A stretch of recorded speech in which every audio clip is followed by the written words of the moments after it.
Welcome back. और अब केडियोनॉमिक्स के फाउंडर सुशील केडिया जुड़ गए हैं हमारे साथ। आइए उनसे एक बात करते हैं। Sushil ji, good morning. Good morning. Background तो काफ़ी अच्छा लग रहा है, ये इस पे चार्ट्स नहीं लोडेड है लेकिन। अब सर सारी चीज दिखा देंगे तो फिर रोजी रोटी पे असर पड़ जाएगा। नहीं, उससे अब यहाँ से हमको कौन सा चार्ट दिख जाएगा। अच्छा, अगली बार हम उसको चार्ट को भी खोल के रखेंगे। हाँ, अभी मैं आपको डिस्ट्रैक्ट नहीं करूंगा। चलिए ठीक है। अच्छा, अब मार्केट पर क्या व्यू बन रहा है पहले। अच्छा, निफ्टी बैंक की तो हम हर बार बात करते हैं, इसमें मैं आज एक तड़का जोड़ना चाहूँगा निफ्टी आईटी का, जो अब फ्रेश ऑल टाइम हाई की तरफ बढ़ रहा है। पहले इसकी बात कर लेते हैं, फिर आपका व्यू निफ्टी और निफ्टी बैंक पर भी। जरूर। तो निफ्टी आईटी पे जब हमें तेजी लग रही थी, तो जो हमेशा हमारे साथ होता है, क्योंकि हम चार्ट्स की सुनते हैं, मन की नहीं सुनते हैं, तो बहुत निंदा हुई, कठोर निंदा हुई। और अब वापस कठोर निंदा होगी जब ये निफ्टी आईटी की चार्ट अगर पीसीआर आपके स्क्रीन पे दिखा पा रहा है। यहां से जो हमने तेजी का व्यू लिया, 2 बार यहाँ नीचे टिक दिया। अब मुझे लग रहा है कि एक बार 41,600 तक जाने की जगह है, तकरीबन 2,000 2,500 पॉइंट और उसके बाद ये भी बाकी बाजार का जब तक करेक्शन शुरू हो चुका होगा कैचअप करेगा। तो फिलहाल मोमेंटम है और उसके हम फाइनल फेज में है। 2,000 पॉइंट का मतलब यहाँ से 4-5% हो गया तकरीबन। इंडिविजुअल आईटी स्टॉक्स 6-7% भी बढ़ सकते हैं और करेक्शन तो इनको भी देना होगा। यही अभी चार्ट की पिक्चर है। ओके, और निफ्टी बैंक पर क्या खास तौर से निफ्टी बैंक जो थोड़ा वीक रहा है लेकिन ब्रेकडाउन भी नहीं कर रहा है। बिल्कुल। तो देखिए, ये पहले वैश्विक बाजारों की मैं छोटी सी आपको समरी दे दूं। एस&पी नैस्डैक बार बार ब्रेकडाउन का सिग्नल दे देते हैं, फिर वो सिग्नल फेल हो जाता है। लास्ट 7-8 दिन से ये हो रहा है। डैक्स में एग्जैक्टली वही पिक्चर है। फुटसे बिल्कुल डूबने के लिए रेडी है कि वो तो ऊपर बढ़ी नहीं।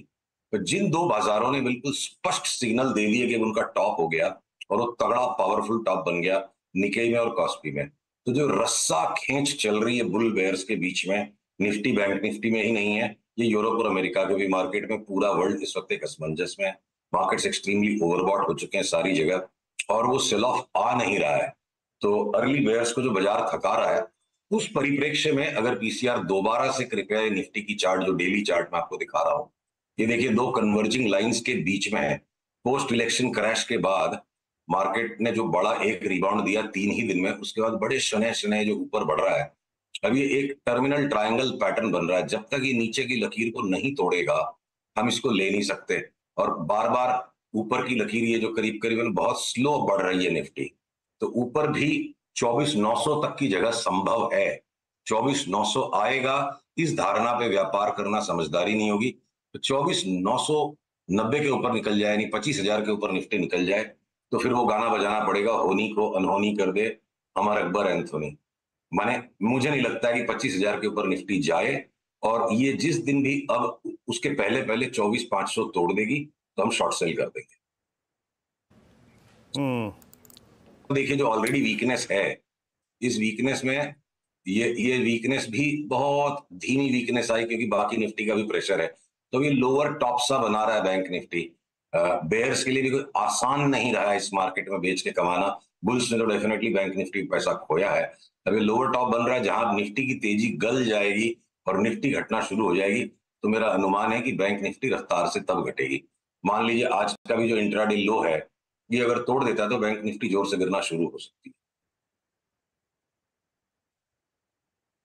ओके। अच्छा सुशील जी, अभी पीएसयूज में अगर हम आए तो यहाँ पे specially oil and gas space में आप ओएनजीसी को देखिए, जिसने अभी अभी कुछ दिनों पहले ही 2008 के हाई को ऑलमोस्ट छू लिया। ओएनजीसी, गेल, पेट्रोनेट, बड़ा अच्छा मूव है यहाँ पे। इन पर आपका टेक क्या है इस वक्त, और स्पेशली अगर कुछ लेके बैठना हो डिलीवरी पे तो हमने देखिए इसमें से चुना था बीपीसीएल, एचपीसीएल और आईओसी को। तो आज ये जो फ्लेयर अप मूव आ रहा है, शॉर्ट टर्म ट्रेडर्स थोड़ी प्रॉफिट टेकिंग करके 15 रुपया नीचे लेने की कोशिश करेंगे एचपीबीपी को, वो अलग बात है।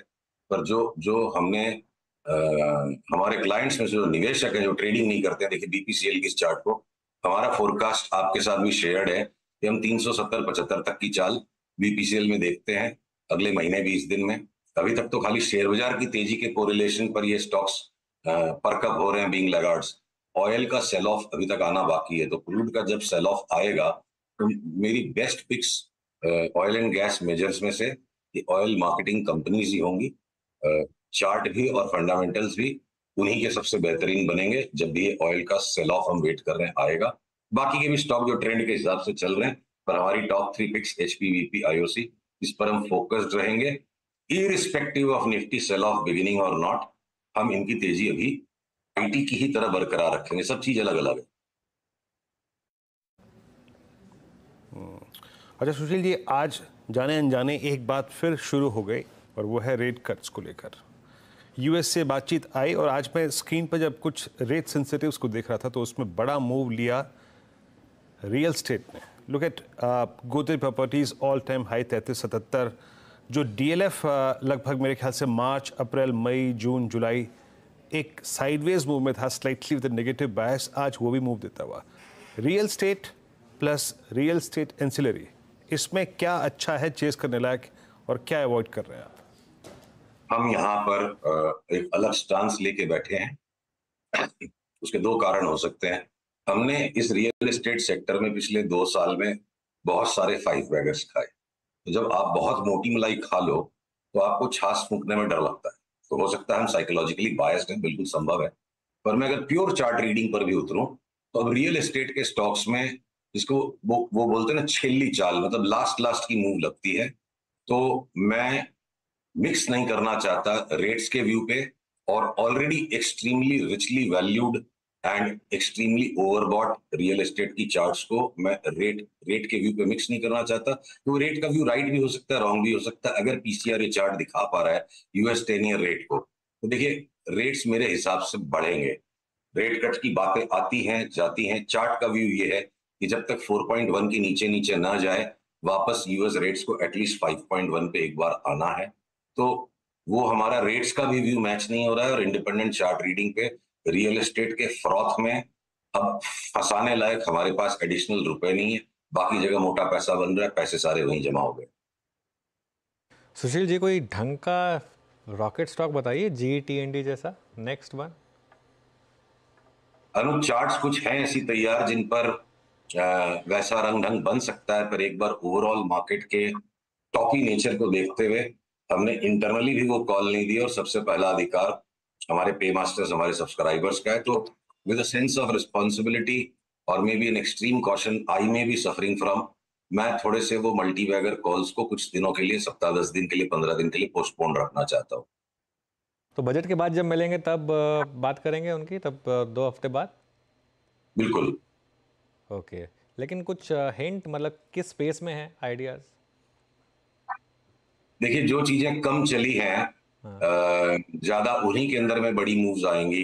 तो हो सकता है इक्का दुक्का कोई टेक्स्ट, सब बहुत सेक्टर स्पेसिफिक से ज्यादा इंडिविजुअल स्टॉक स्पेसिफिक स्टोरीज है। तो हो सकता है कुछ टेक्सटाइल में हमें स्टॉक्स मिल जाए, पेंट के अंदर में मिल जाए। सारा पेंट का सेक्टर अगर बॉटम है तो कॉमन सेंस की बात है, सबसे छोटा स्टॉक जो है तीनों में, एशियन बर्जर और कंसाई नेरोलैक में सबसे ज्यादा वो भागेगा। तो उनकी बात अगले सप्ताह तक क्या पता करने की परिपक्वता आ जाए, या बजट के बाद देखेंगे। हम बजट में घुस रहे हैं, मंथ के एंड पे फेड की मीटिंग है और इंडाइसेस इतनी हैवी लग रही है, तो एक बार मल्टी बैगर की बात करने में मुझे थोड़ी जरूरत लगे, मेरी हिम्मत कम है सब। तो कंसा ही है इन तीनों में से। लेकिन खैर अभी ये ऑफिशियल कॉल नहीं है। जब बात करेंगे 2 हफ्ते बाद, तब सुशील जी से पूछेंगे। सुशील जी, बहुत बहुत शुक्रिया आज हमारे साथ जुड़ने के लिए। और अब अगले ट्यूसडे बजट वाले दिन आपसे बात होगी, और बजट वाले दिन थोड़ा लंबा जुड़ेंगे सुशील जी हमारे साथ। थोड़ा बजट को भी एनालाइज करेंगे और थोड़ा कॉल्स लेंगे उनसे। और थैंक यू सो मच आज जुड़ने के लिए। चलिए अब इस शो को यहाँ समेट लेते हैं, और नीरज जी आ गए हैं स्टूडियो में।